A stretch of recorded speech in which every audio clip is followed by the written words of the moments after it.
On va, Inch'Allah Ta'ala, étudier ensemble l'épître des 4 règles de l'auteur du savant réformateur Mohammed ibn Abdul Wahhab rahimahullah.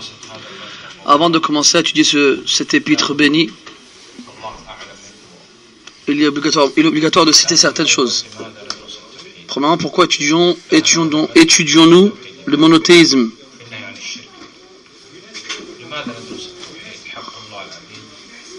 Parce que c'est le droit d'Allah sur ses serviteurs et c'est l'obligation la plus obligatoire et le premier des devoirs du serviteur envers son créateur. Et que personne ne rentre au paradis s'il n'a pas le monothéisme en lui. Et ça va lui permettre aussi de bénéficier de l'intercession du prophète alayhi salatu wassalam. Et ça va aussi expier ses erreurs.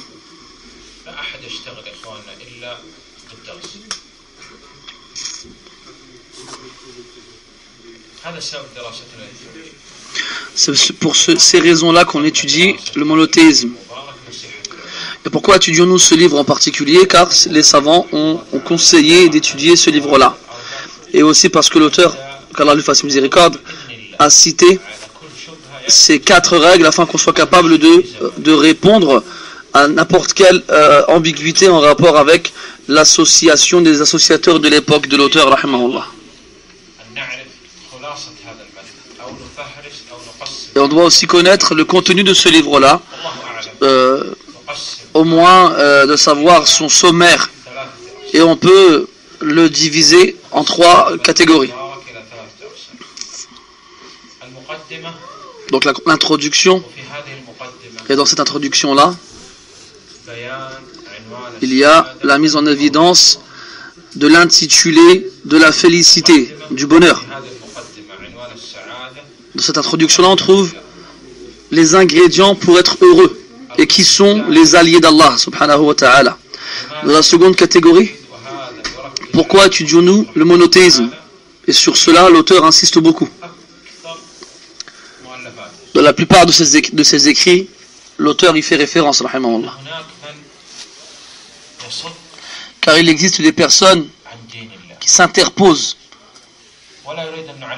entre les gens et la religion d'Allah subhanahu wa ta'ala. Ils ne veulent pas enseigner aux gens la religion d'Allah subhanahu wa ta'ala. Comme Allah dit dans le Coran, lorsqu'on évoque Allah ta'ala seul et uniquement, ceux qui ne croient pas en l'au-delà sont répugnés, se répugnent.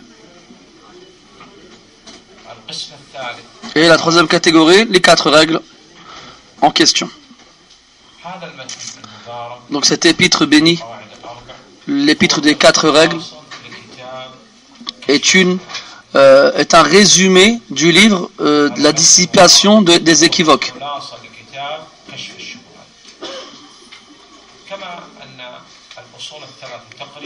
Tout comme les 3 fondements, approximativement, sont un résumé du livre de l'unicité, Kitab al-Tawhid. Donc les 4 règles sont un résumé du livre La dissipation des équivoques et les 3 fondements sont un résumé du livre de l'unicité.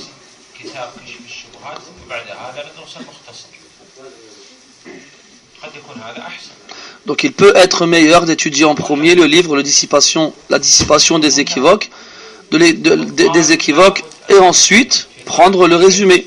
Quelqu'un pourrait dire cela. On lui répondra non, parce que l'étudiant, lui, ne se permet pas de prendre ce genre d'initiative et il se contente de suivre le conseil des savants.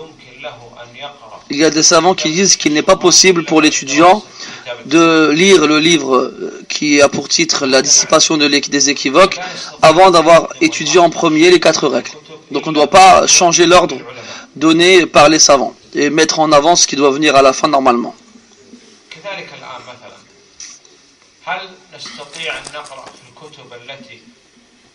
Par exemple, est-ce qu'on peut lire actuellement les livres qui évoquent le conflit qui a eu lieu entre les compagnons, qu'Allah soit satisfait d'eux?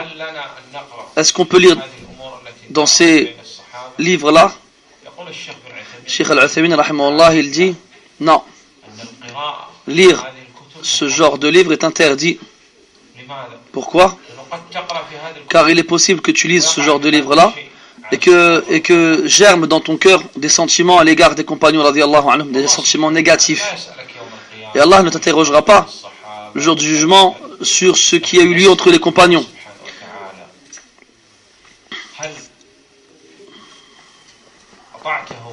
Il t'interrogera sur son obéissance. Est-ce que tu l'as obéi?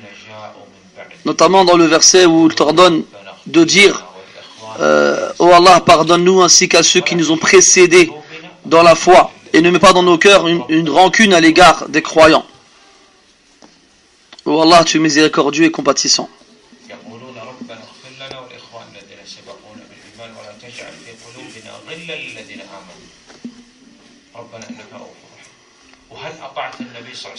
Et il va te demander aussi, est-ce que tu as obéi au prophète lorsqu'il a interdit à ce qu'on insulte ses compagnons? Celui qui insulte les compagnons du prophète, c'est comme s'il insultait Allah directement, ainsi que sa religion, et que son messager, ainsi que son messager, celui qui insulte et critique les compagnons du prophète, on aura fait de même concernant Allah, sa religion et son messager. Pourquoi ça revient à critiquer Allah Azza wa Jal? Parce que c'est Allah Ta'ala qui a choisi ces hommes-là pour accompagner le prophète.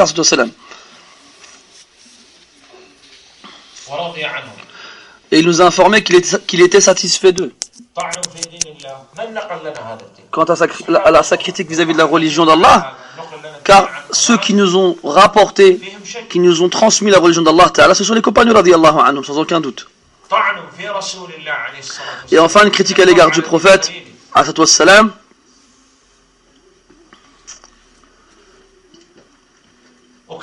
car il les a considérés comme ses amis proches.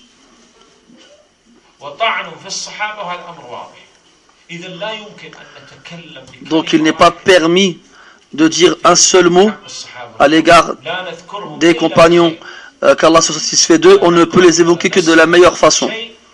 Et on ne va pas lire ou interroger au sujet des conflits qui a eu lieu entre eux. On ne doit les évoquer que de la meilleure façon.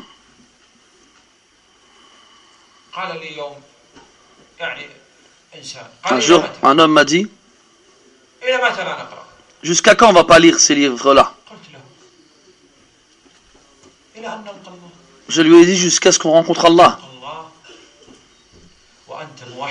Que tu rencontres Allah, monothéiste, obéissant envers lui, ensuite envers son messager, salam. Ou bien tu préfères rencontrer Allah en étant hypocrite? Tu veux critiquer des gens qui ont été choisis et élus par Allah pour accompagner son messager, salam. Al-Sha'bi, qu'Allah lui fasse miséricorde, a dit, si tu interroges les juifs, qui sont les meilleurs parmi vous? Ils ne pourront pas répondre autre chose que les compagnons de Moussa. Les meilleurs d'entre eux, ce sont ceux qui ont accompagné Moussa, alayhi salam. Et si tu interroges les chrétiens, qui sont les meilleurs parmi vous, ils te répondront sans aucun doute les apôtres de Isa, alayhi salam. Et si tu interroges les Rawafid, les Shia, qu'Allah les anéantisse, qui sont les pires parmi vous? Ils répondront sans aucun doute les compagnons du prophète Muhammad sallallahu alayhi wa sallam.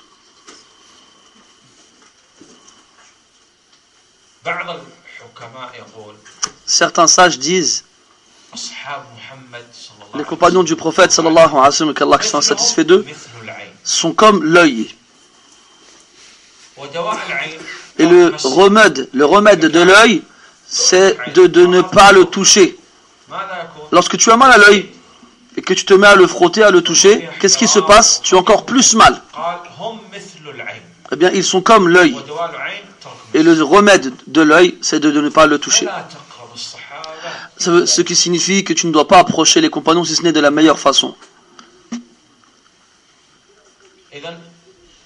Donc, ça c'est une des raisons pour laquelle on étudie ce genre de livre et qu'on respecte cet ordre-là, comme les savants nous l'ont précisé. Donc l'auteur a dit qu'Allah lui fasse miséricorde.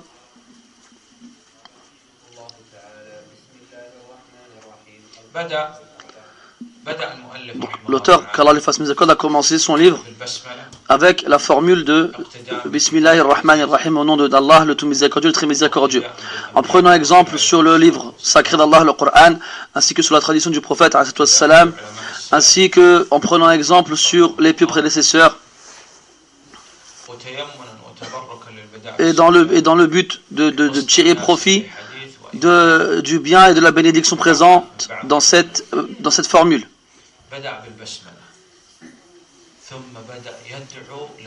Ensuite, il a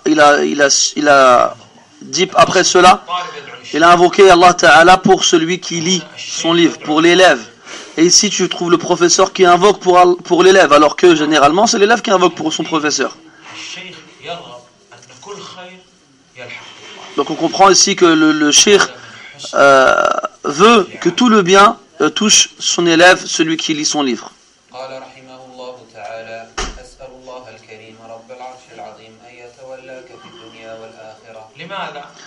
Il a dit, je demande à Allah qu'il s'occupe de toi ici-bas et dans l'au-delà. Pourquoi a-t-il demandé cela? Car Allah dans le Coran, il a dit, c'est lui qui s'occupe des vertueux. Donc si Allah Ta'ala s'occupe de toi, il te protège, eh bien ceci indique que tu fais partie des vertueux. Dans l'invocation, il a été dit, oh Allah, occupe-toi de moi avec ceux dont tu t'occupes, pardon.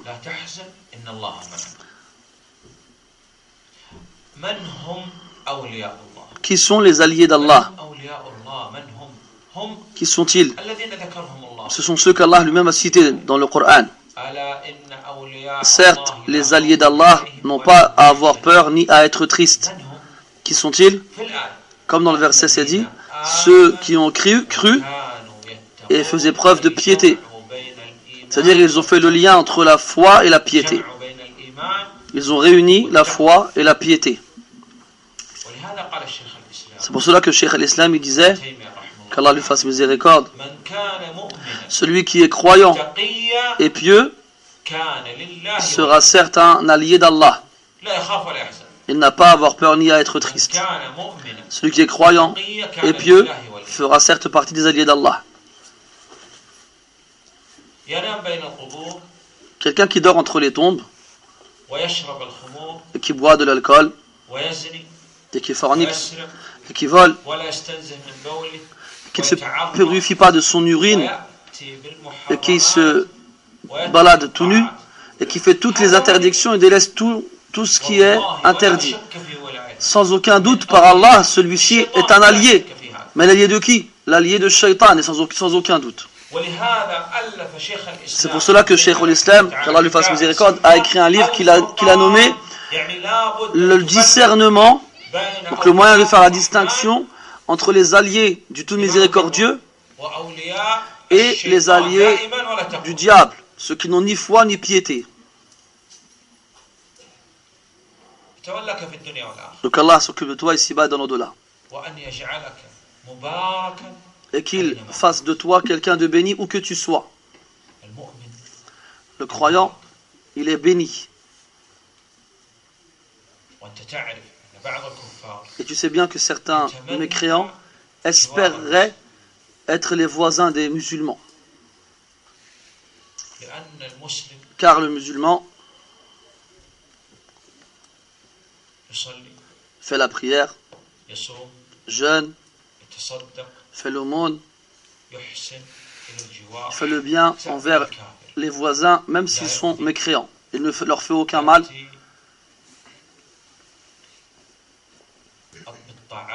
Il accomplit les actes obligatoires et il ne fornique pas et ne vole pas. Il est béni.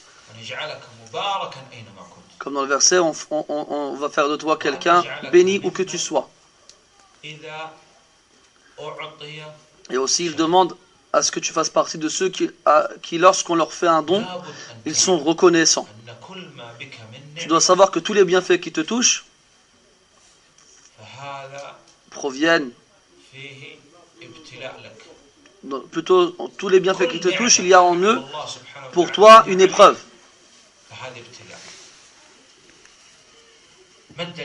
Quelle est la preuve de cela? De nombreux textes. Et nous vous éprouverons en bien et en mal. Comme dans le verset. Quant à l'être humain, lorsque son Seigneur l'éprouve, dans le verset, lorsqu'il a vu le trône présent devant lui, il a dit, ceci fait partie de la grâce de mon Seigneur, afin qu'il m'éprouve pour voir si je suis un ingrat ou un reconnaissant. Et celui qui est reconnaissant, il n'est que reconnaissant envers lui-même. Et celui qui est ingrat, eh bien sache, Allah n'a en rien besoin de lui, ni du reste de la création. Et les bienfaits sont indénombrables et très nombreuses. Donc que doit-on faire? Donc le bienfait est une épreuve. Que doit-on faire face à elle? Il faut obligatoirement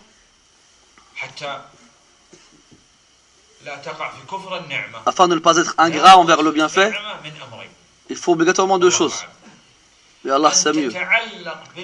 Que tu t'accroches à Allah et à personne d'autre que lui, avant même que le bienfait ne te touche.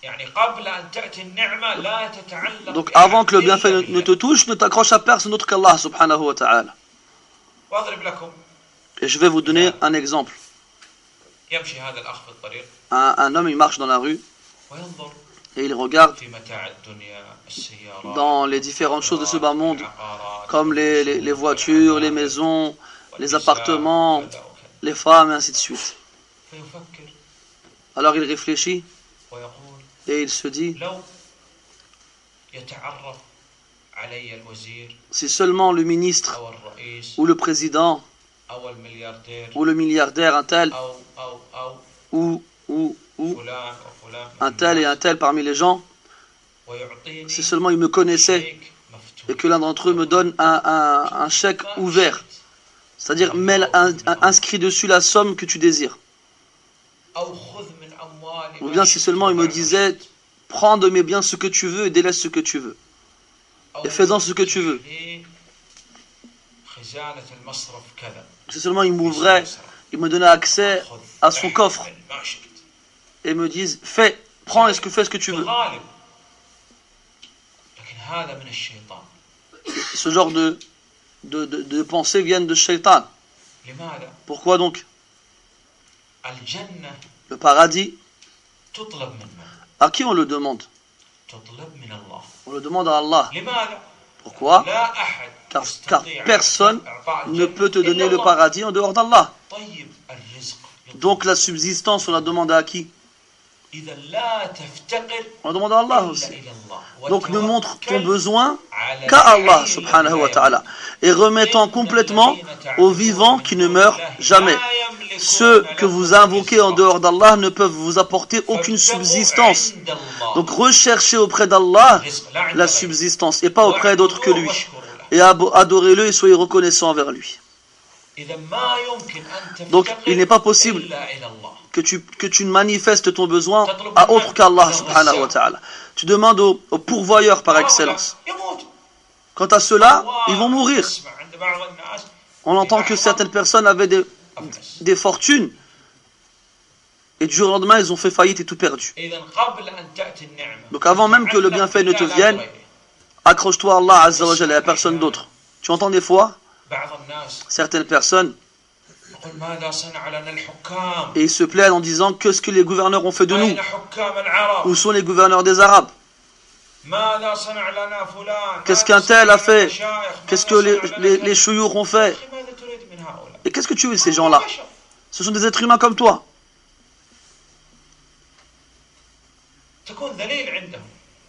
En te rendant auprès d'eux, tu t'humilies. Demande à Allah.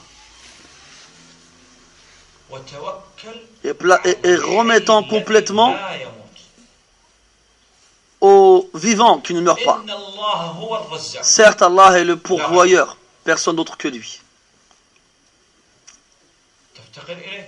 Et c'est à lui qu'on doit montrer qu'on a besoin de lui.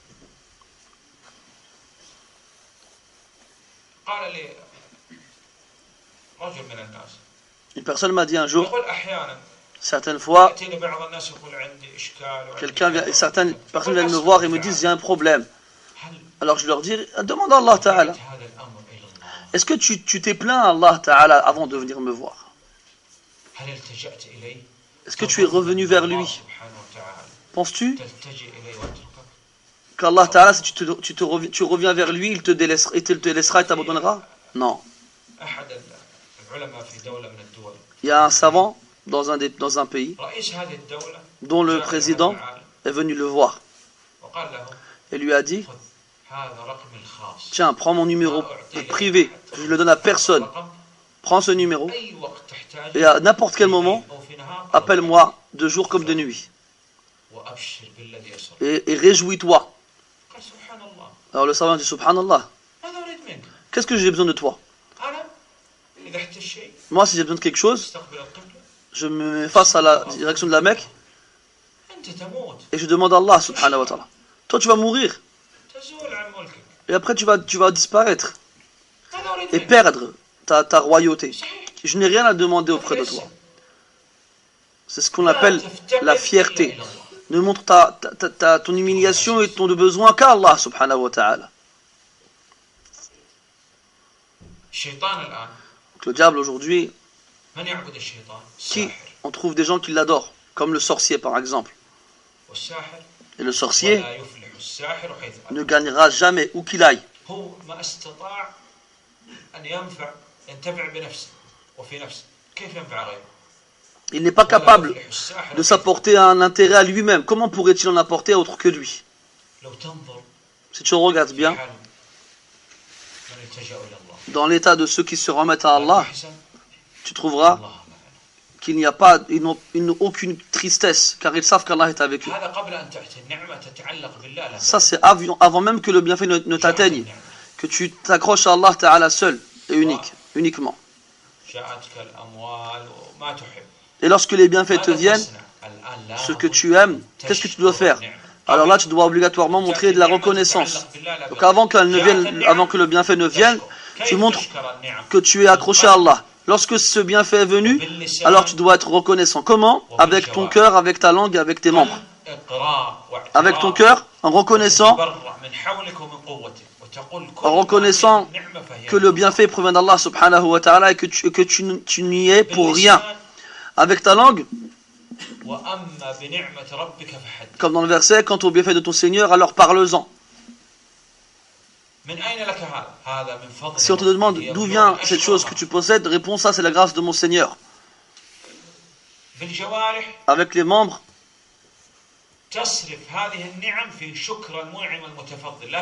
tu utilises ces bienfaits qui te sont parvenus dans l'obéissance d'Allah Ta'ala et non dans son désobéissance. Et chaque bienfait dans son contexte. L'argent par exemple qui te vient, dépense-le dans l'obéissance d'Allah Ta'ala et non dans sa désobéissance. Si Allah t'a donné le bienfait de la vue, alors il ne convient pas à ce que tu l'utilises dans ce qu'il a interdit. Comment peux-tu désobéir à Allah avec ses bienfaits? Ça s'appelle être renégat envers les bienfaits d'Allah Ta'ala. Ibn al-Jawzi, qu'Allah nous pardonne ainsi qu'à lui, a raconté une histoire. Et les gens de la Sunna et du groupe citent les histoires, pas dans le but d'argumenter une chose. L'argument se trouve dans le Coran et la Sunna. Mais ils racontent des histoires dans le but d'accompagner les morales qu'ils veulent souligner.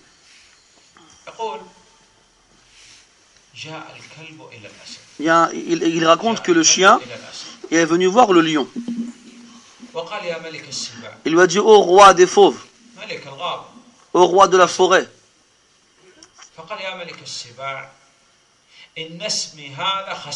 mon nom n'a aucune valeur, il ne me convient pas, je veux que tu me changes de nom,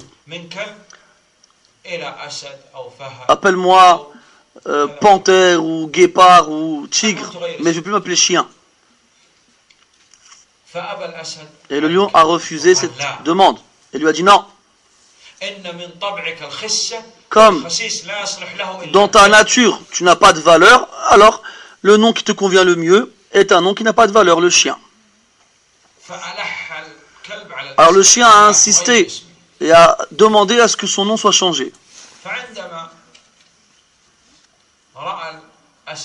Donc lorsque le lion a vu l'entêtement du chien, il lui a dit, écoute,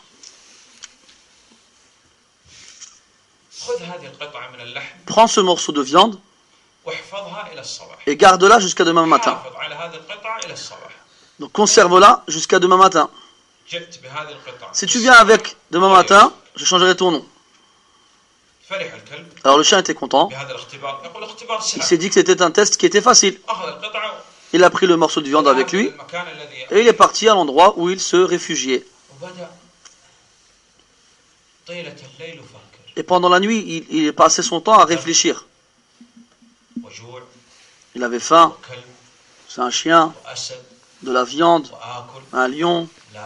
Est-ce que je mange? Est-ce que je ne mange pas? Chien, lion, faim, manger. Jusqu'à ce que l'aube était sur le point de se lever. Alors il s'est dit, en vrai, par Allah, le nom de chien, il est bien. Et il a mangé la viande.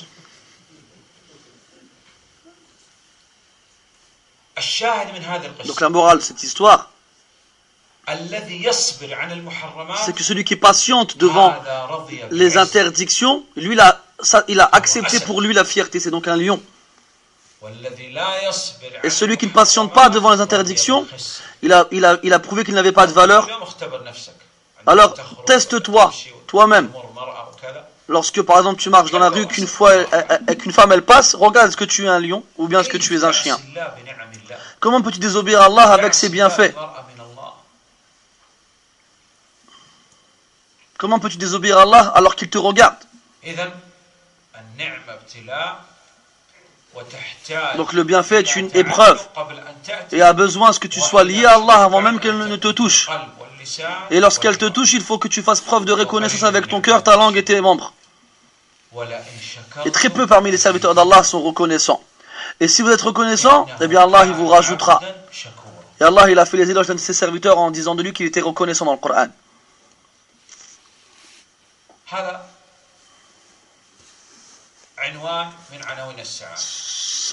Cela fait partie des composants du bonheur. Être accroché à Allah et reconnaissant lorsque le bienfait te touche. Ensuite, il a dit, il a invoqué Allah afin que tu fasses partie de ceux qui, lorsqu'ils sont éprouvés, patientent. Les gens devant l'épreuve se divisent en 4 catégories. Celui qui montre son mécontentement et qui s'oppose au décret d'Allah et à son ordre.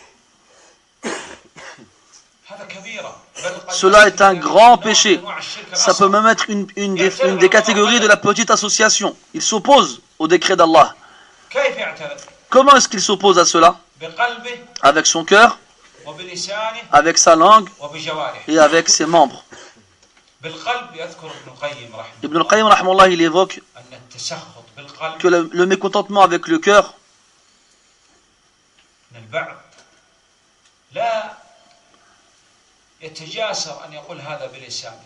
arrive de la part de certaines personnes qui n'arrivent pas à le dire avec leur langue, mais il le dit avec son cœur. Avec son cœur, il dit, Allah m'a fait de l'injustice. Il m'a privé de ce que je méritais. Et pourquoi un tel, est-ce qu'il a une épouse et des enfants, et une voiture et de l'argent, et un appartement? Et moi, j'ai rien de cela. Moi, je mérite plus que lui ces choses-là. Ça, c'est du mécontentement avec le cœur. Quant à la langue, l'exprimer avec des mots du genre « off ». Il insulte, il critique, il maudit. Il crie. Il fait preuve de mécontentement aussi avec ses membres. Comme ceux qui déchirent leurs vêtements, qui se tirent les cheveux, qui se giflent, qui détruit, qui accélère lorsqu'il est au volant de sa voiture dans certains cas. N'importe quelque chose devant lui, sur son chemin, il le détruit. بالجوارح. Ça, c'est un mécontentement avec les هذا membres. كبيرة من كبائر Et cela est un des grands péchés. Et ça équivaut à s'opposer au décret d'Allah Ta'ala. Et c'est une des catégories de la petite association. هذا القسم الأول. Ça, c'est la première chose. أقسام La première catégorie الناس عند des gens face à l'épreuve, à la catastrophe. القسم الثاني La seconde, صابر c'est celui qui fait preuve de patience. يصبر بقلبه Il patiente avec son cœur, وبلسانه avec sa langue et avec ses membres. حكم الصبر Et le jugement de la patience est une obligation selon le consensus de la communauté. Ils sont tous d'accord pour dire que c'est obligatoire de faire preuve de patience face à la catastrophe. الصبر Et la patience, مثل اسمه c'est comme son nom. مر مذاقته Son goût est amer, عواقبه mais ses finalités sont encore plus sucrées que le miel. إنما يوفى الصابرون Dans le verset, أجرهم certes les patients seront pleinement rétribués sans aucune وبشر restriction. الصابرين. Et aussi dans notre verset, et fait une bonne annonce aux patients. يشرب الدواء Quand quelqu'un il prend un médicament, طعم مر il voit que le goût il est amer كريه. et qu'il sent mauvais. Pourquoi est-ce qu'il le boit? يترتب عليه Parce qu'il sait que ce médicament va avoir comme conséquence d'apporter la guérison. Et bien c'est la même chose, quand on est face à une catastrophe, c'est difficile pour soi. Mais celui qui se retient, qui patiente, alors les finalités seront merveilleuses. Dans le verset, celui qui croit en Allah, il guide son cœur. Donc il fait preuve de patience. Ce qui est supérieur à la patience, et c'est la troisième catégorie, c'est la satisfaction. Faire preuve de satisfaction devant le décret d'Allah Ta'ala.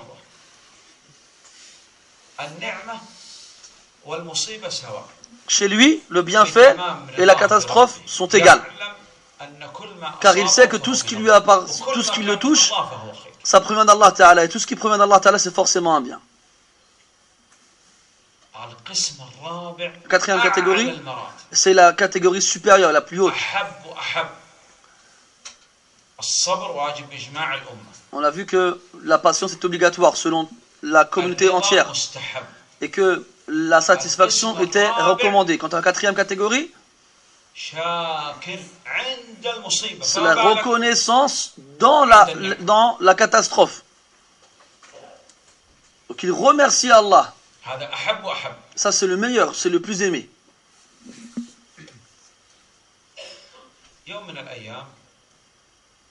Un jour, j'étais assis à l'hôpital et un élève est venu et s'est assis à côté de moi. Après quelques instants, un enfant est venu.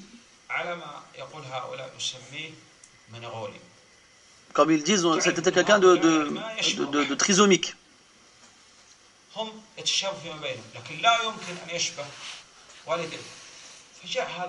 Donc l'enfant il est venu et l'étudiant l'a pris dans ses bras et l'a assis sur ses genoux. Alors j'ai interrogé l'étudiant, qui est celui-ci? Il a répondu, c'est un des bienfaits d'Allah.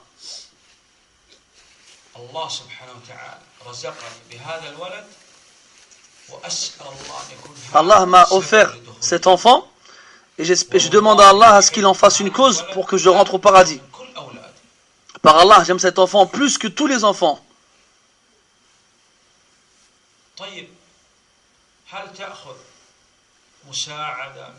Il lui a demandé, le cheikh, est-ce que tu prends une aide de l'État ou quoi que ce soit? Il a dit non.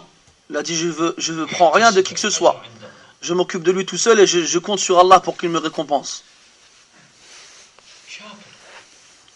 Ce qu'on appelle la reconnaissance.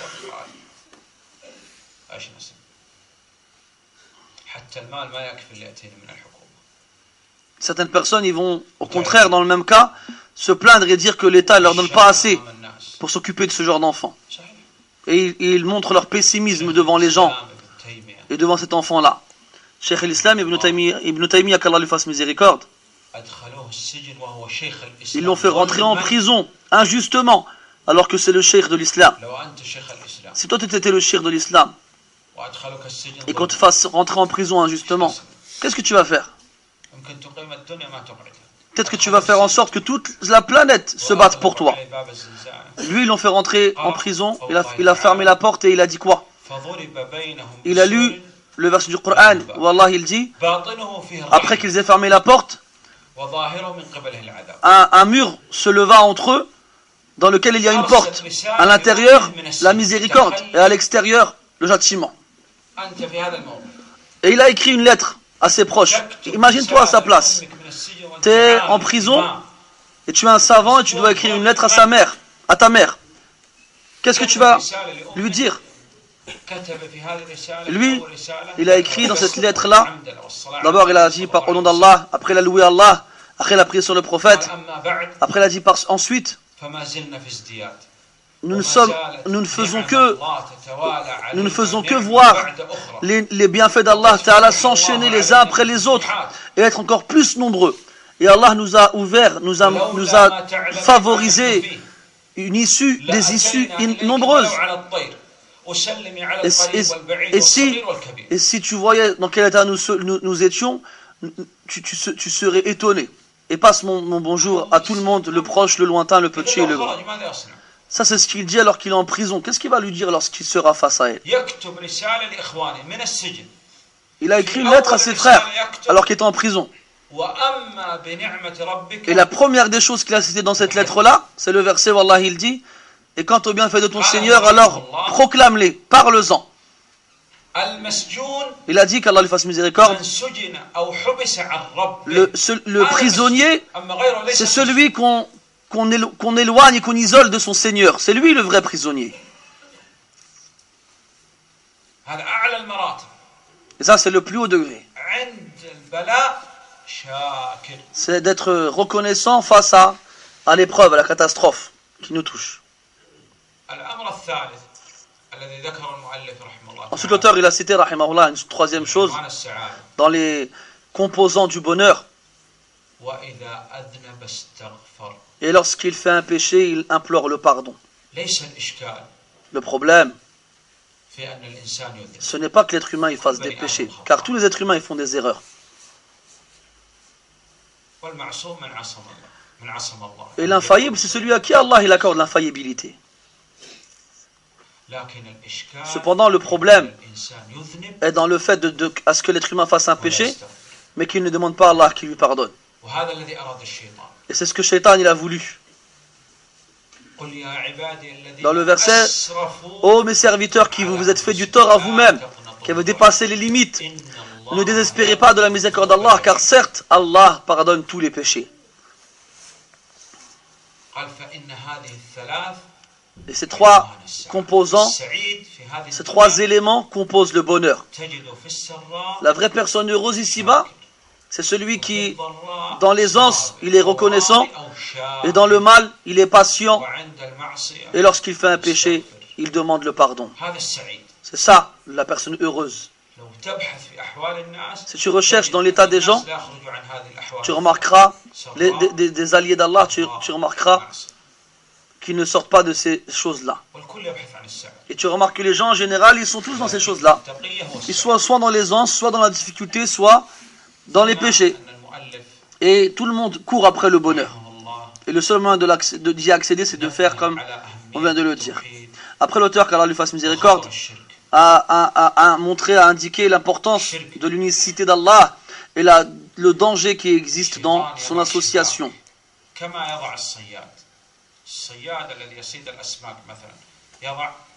Shaitan, il pose des pièges de la même façon que le pêcheur lance son filet dans l'eau.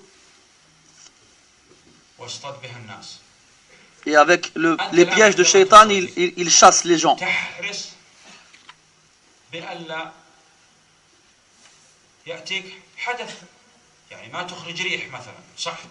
Donc là, quand tu viens à la mosquée et que tu fais la prière, tu fais tout ton possible pour ne pas faire une action qui va annuler tes ablutions. Pour ne pas avoir à recommencer la prière, parce que tu sauras qu'à ce moment-là, celle-ci ne sera plus valide. Et ce qui est plus important que cela, c'est de préserver ton monothéisme et de tout faire pour que celui-ci ne soit pas annulé. On voit des gens qui font toutes les actions demandées par Allah, la prière, le jeûne, l'aumône, le pèlerinage, la lutte. Mais malheureusement, il vient sacrifier une bête pour autre qu'Allah subhanahu wa ta'ala. À ce moment-là, tout ce qu'il a accompli comme action vertueuse sera anéanti. Comme dans le verset, si tu fais de l'association, nous rendrons tes actions nulles. L'association, il a comme conséquence, lorsqu'il rentre dans les adorations, de les anéantir totalement. Donc la chose la plus importante pour toi, c'est de savoir comment proclamer ton unicité envers Allah et comment te préserver de l'association. Ensuite, l'auteur, qu'Allah lui fasse miséricorde, a cité qu'il était obligatoire de connaître les 4 règles, ce qui est très important. La première règle, c'est de savoir que les mécréants qui étaient présents lorsque le prophète a été envoyé à l'humanité ont reconnu l'unicité de la seigneurie et se sont disputés avec lui dans l'unicité liée à l'adoration.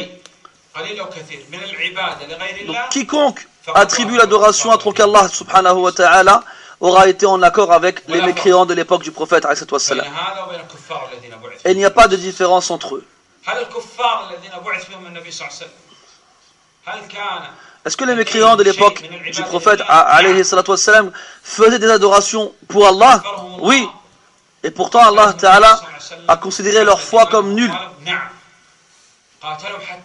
Et a ordonné au prophète de les combattre jusqu'à ce que la religion entière, le culte entier soit voué à Allah subhanahu wa ta'ala. Comme dans le verset dit, ma prière, mes sacrifices, ma vie et ma mort sont à Allah seul, sans aucun associé. Et c'est ce qu'on m'a ordonné. Et dans le verset, et adorez Allah et ne lui associez rien, que ce soit en grande ou en petite quantité. Donc quiconque attribue quoi que ce soit de l'adoration en tant qu'Allah subhanahu wa ta'ala aura été en conformité avec les mécréants de l'époque du prophète alayhi salatu wassalam. Ça c'est la première règle. Et il existe une ambiguïté chez certaines personnes qui disent, nous on adore Allah. Nous on lui dit, est-ce que tu sacrifies pour les habitants des tombes et tu tournes autour de leurs tombeaux?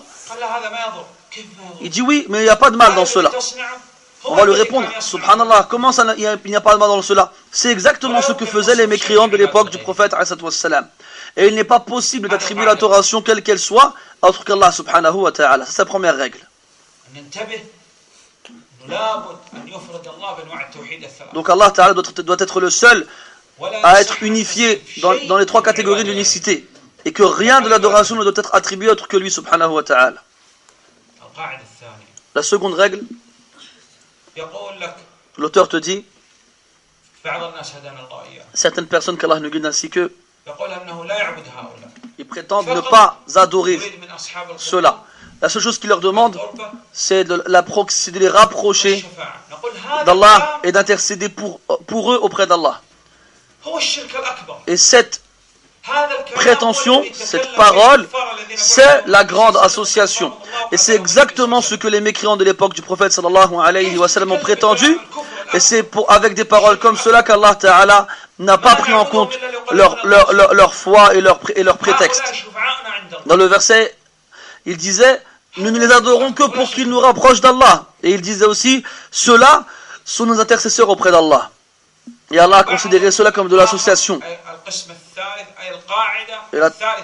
Et la troisième règle, c'est que certaines personnes disent, oh mon frère,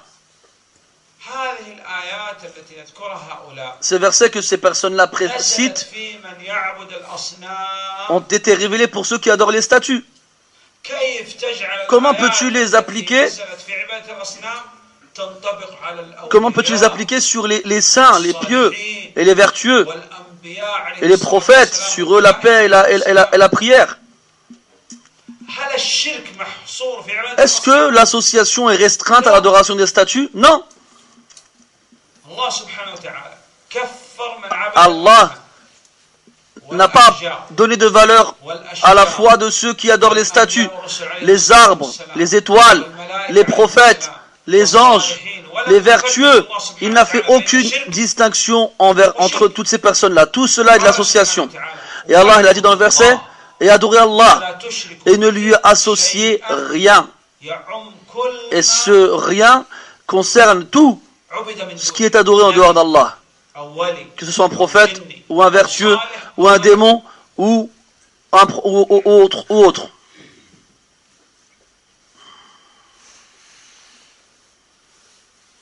القاعدة الرابعة La quatrième règle,